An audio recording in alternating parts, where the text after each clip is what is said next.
யாரும் முகத்தை கர்ச்சீப்பால மறைச்சிட்டு வரல, கம்பீரமா வந்திருக்கிறீங்க. இந்த நாட்டினுடைய உள்துறை அமைச்சரை பார்த்துட்டு முன்னாள் முதலமைச்சர் ஒருவர் வெளியில வர்றப்ப முகத்தை கர்ச்சீப்பால மறைச்சிட்டே வெளியில வர்றாரு. இன்னைக்கு பத்திரிகையாளர்கள் கேட்டிருக்கிறாங்க, நீங்க ஏன் முகத்தை கர்ச்சீப்பால மறைச்சிட்டே வெளியில வந்தீங்கன்னு. மரியாதைக்குரிய எடப்பாடி அவர்கள் இன்னைக்கு பதில் சொல்லியிருக்கிறாரு. நான் இனிமேல் பாத்ரூமுக்கு போனா கூட மீடியா கிட்ட சொல்லிட்டு தான் போகணுமா அப்படின்னு கேட்டிருக்காரு. மரியாதைக்குரிய எடப்பாடி அவர்களே, நீங்கள் இனிமேல் பாத்ரூமுக்கு போவதாக இருந்தால் கூட அமித்ஷாவிடம் சொல்லிவிட்டுத்தான் போக வேண்டிய சூழல் உங்களுக்கு வந்துவிடக் கூடாது என்ற அக்கறையில் தான் தமிழ்நாடு முழுவதும் ஊடகங்கள் மாறி மாறி எழுதி கொண்டிருக்கின்றன. திடீர்னு ஒருத்தர் நான் காசிக்கு போறேன்னு சொல்லிட்டு போன வாரம் போனாரு. யாரு? செங்கோட்டையன் அவர்கள். போனவர் பார்த்தா கடைசி அமித்ஷா வீட்டுக்கு போயிருக்காரு. இவரு நேற்று அதிமுக அலுவலகத்துக்கு போறேன்னு சொல்லிட்டு போன எடப்பாடி அவர்கள் அமித்ஷா வீட்டுக்கு போறாரு. இப்ப அமித்ஷா வீட்டுக்கு போறேன் அப்படின்னு சொல்லிட்டு போறதுல என்ன பிரச்சனை? அவர் இந்த நாட்டுடைய உள்துறை அமைச்சர். அவர் மேல வேற எவ்வளவு விமர்சனங்கள் இருக்கலாம், எதுவும் பிரச்சனை இருக்கலாம். இந்த நாட்டினுடைய உள்துறை அமைச்சரை பார்க்க போறேன் அப்படின்னு சொல்லிட்டு போறாங்க.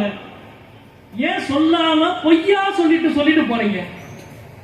அப்படின்னா நீங்க போற இடம் நல்ல இடம் இல்லைன்னு உங்களுக்கு தெரியுதா?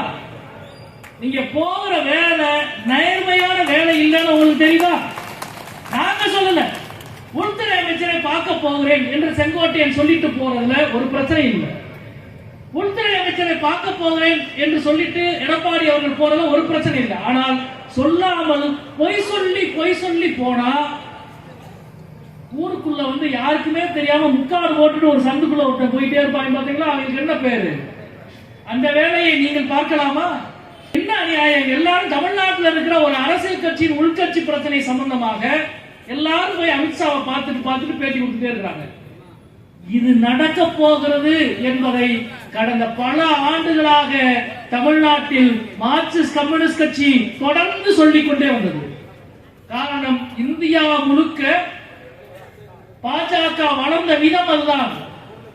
நாங்கள் எல்லாம் கட்சியை வளர்க்கணும் அல்லது மற்ற கட்சிகள் எல்லாம் கட்சியை வளர்க்க வேண்டும் என்றால் ஒவ்வொரு தொண்டனாக தோழனாக சேர்த்து கொள்கையை விளக்கி தங்களது கொள்கையை உறுதிப்படுத்திக் கொண்டு கட்சியில் சேர்ந்து கட்சியை கட்டுவோம். ஆனால் பாஜக அப்படி அல்ல. ஏற்கனவே வளர்ந்து இருக்கிற ஒரு கட்சியை நாசமாக்கி கெடுத்து அழித்து பிரித்து அதை அப்படியே உள்வாங்கிக் கொண்டு இந்தியா முழுக்க எல்லா மாநிலங்களிலும் அவருடைய வரலாறு அதுதான். அதிமுகவுக்கும் அப்படி ஒரு நிலை நேர்ந்துவிடக் கூடாது என்றுதான் தமிழ்நாட்டில் பலரும் கவலைப்பட்டோம். இன்றைக்கு அதெல்லாம் நிறைவேற்றிக் கொண்டிருக்கிறது. நண்பர்களே, ஒரு வேதனையான ஒரு சூழல் இன்றைக்கு. தமிழ்நாட்டினுடைய பிரதான எதிர்கட்சி, தமிழ்நாட்டினுடைய மிக முக்கியமான ஒரு அரசியல் கட்சி சிதைந்து அந்த கட்சியினுடைய அனைவரும் அமித்ஷாவினுடைய சொல் கேட்டு நடப்பதை போன்ற ஒரு சூழலை இன்றைக்கு ஏற்பட்டிருக்கிறது. இது மிகப்பெரிய இந்திய ஜனநாயகத்துக்கும் தமிழ்நாட்டு அரசியலுக்கும் மிகப்பெரிய ஆபத்துகளில் ஒன்று. டயா பூஸ்டர் சுகருடைய ரிமோட் கண்ட்ரோல் இனி உங்க கையில. அனைத்து மருந்து கடைகளிலும் கிடைக்கும்.